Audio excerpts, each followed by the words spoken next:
Greetings, I'm Trygve Olsen, and this is Faith or Fear. In 2020, Americans witnessed the age-old battle between faith and fear. It was only unexpected because we failed to recognize the dangers and to utilize the tools needed to defend it. For over 2 decades, my professional career has focused on 2 roads, one often traveled and one less. The often traveled portion is work at senior levels in American politics. The less traveled is my work training thousands of activists from over 40 countries fighting to win democracy against some of the world's most brutal autocrats and dictators. Those 2 roads have now merged.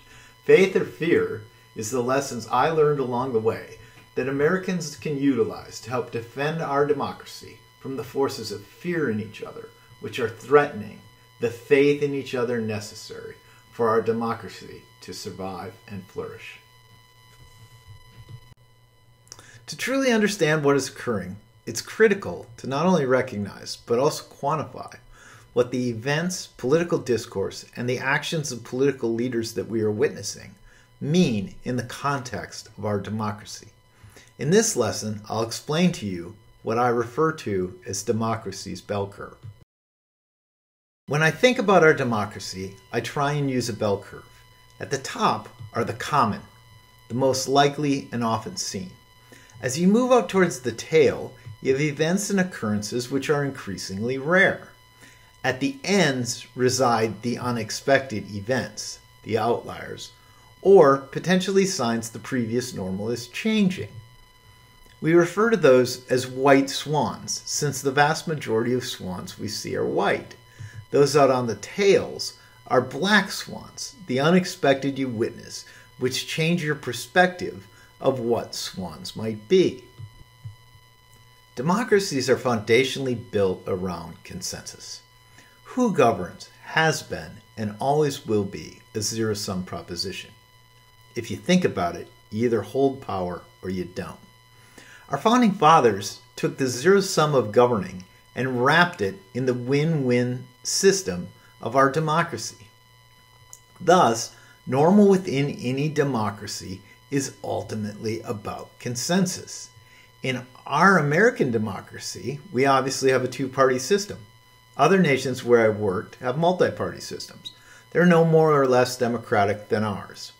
In our case, however, this obviously means we have partisanship in the form of the 2 main political parties, the Republicans and the Democrats. Thus, partisanship has become a normal part of American democracy. As is often said, elections matter. They matter because partisanship is normal within our democratic distribution of events. What's less common in the American flavor of democracy is the extreme. That said, there are examples in our nation's history that were viewed by those in power at the time as extreme in the moment. Yet, with time, they transitioned through the partisan to the consensus, and they changed us for the better. I would argue some examples of that are universal suffrage, the federal income tax, Social Security, welfare benefits, the civil rights movement.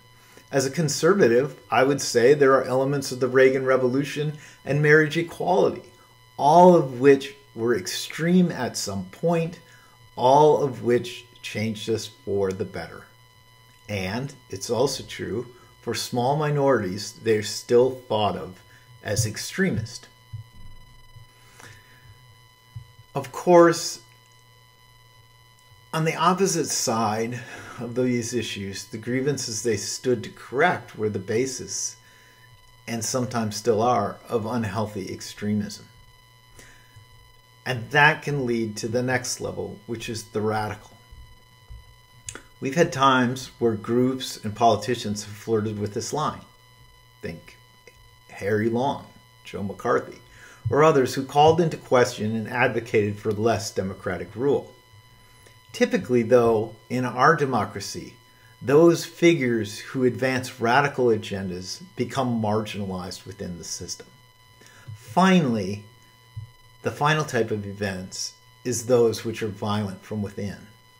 Those have been really rare in our society when compared to other places. The most obvious is the Civil War, or to a far less degree events in 1968 when we had political assassinations.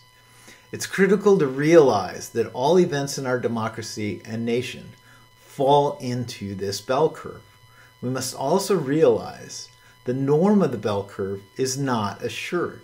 It can change to a new normal, one which would be change away from democracy either entirely or as we have known it. In any democracy under stress, you see less and less consensus through faith in each other and more events which fall into the tales of extremism, radicalization, and violence. Like a chain reaction, actions, regardless of which side they come from in the game we know, create more and more fear on both sides and less faith in the form of consensus and even partisanship. A healthy democracy's decline can be really hard to see because it typically begins with increasing levels within the democratic norms of partisanship towards the extremes. In such cases, the tipping points may have already been passed, and a critical mass of fear is on the verge of exploding the entire system.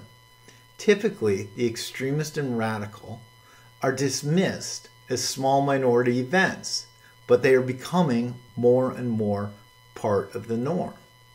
We have to realize actions on one side lead to responses on the other. Fuck Trump.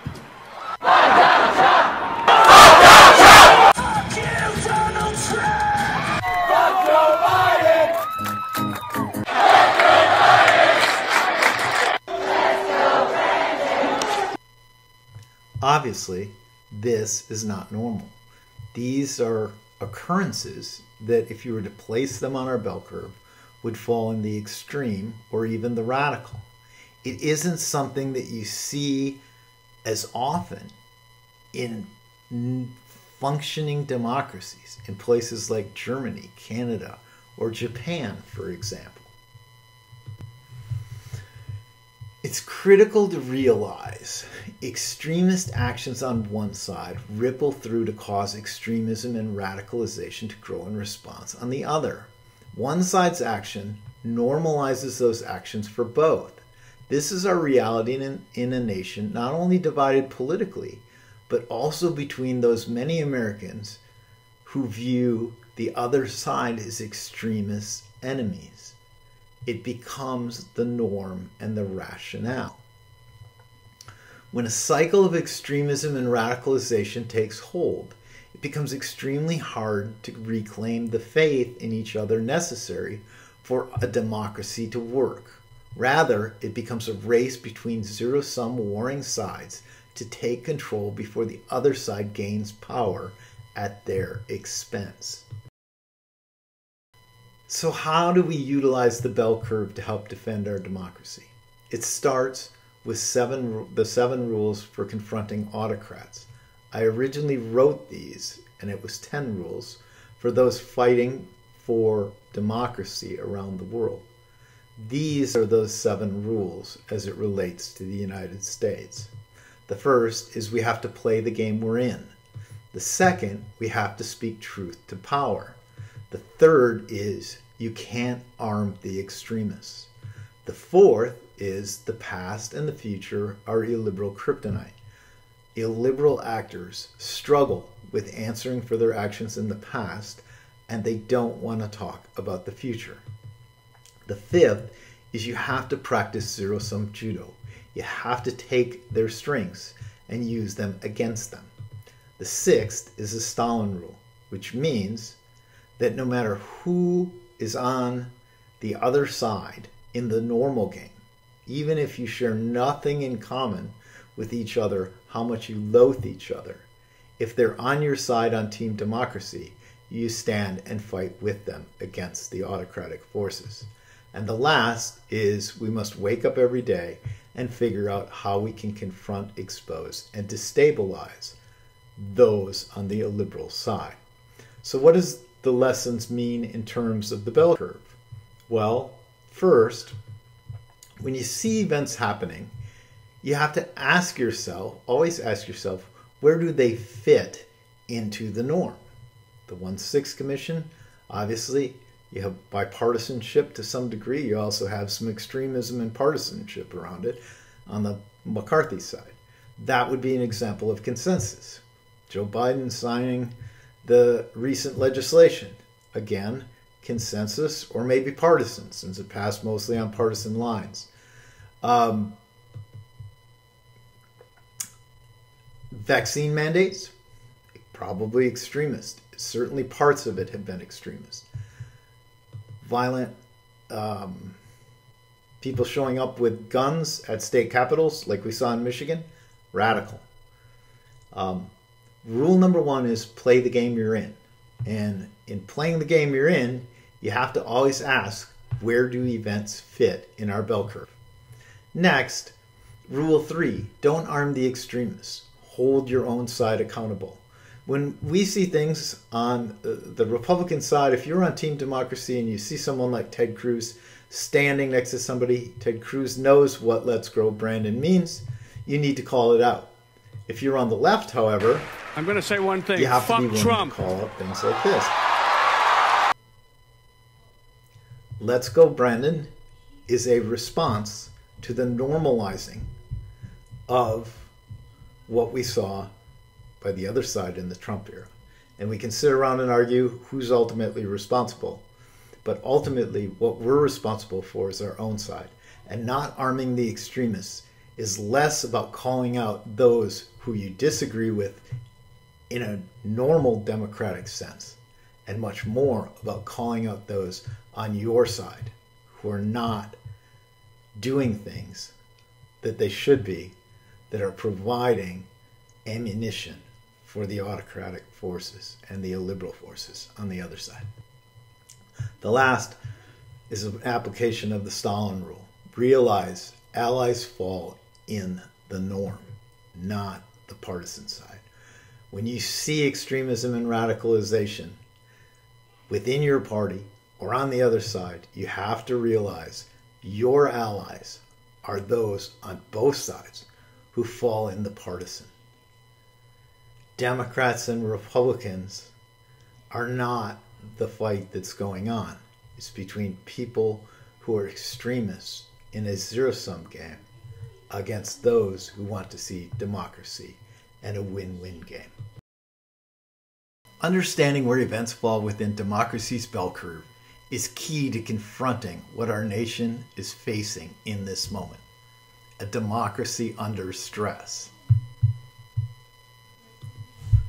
It allows us to see the events and political actors who are committed to the game we know and want, the win-win of democracy, even in the form of partisanship.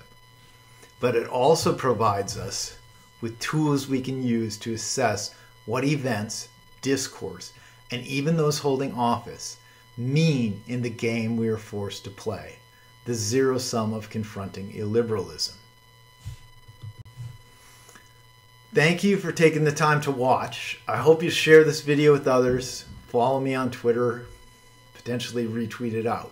If you have questions or comments and you would like to see more of these, I hope you'll take the time to email me, set up an email at trygve@faitherfear.us. We're going to be putting out lots more material in lots of different formats, but I wanted to put one of these out just to see what the response would be like and if all of you think it's useful in working together to confront the challenges our democracy faces. Thank you for watching, and I look forward to seeing you soon.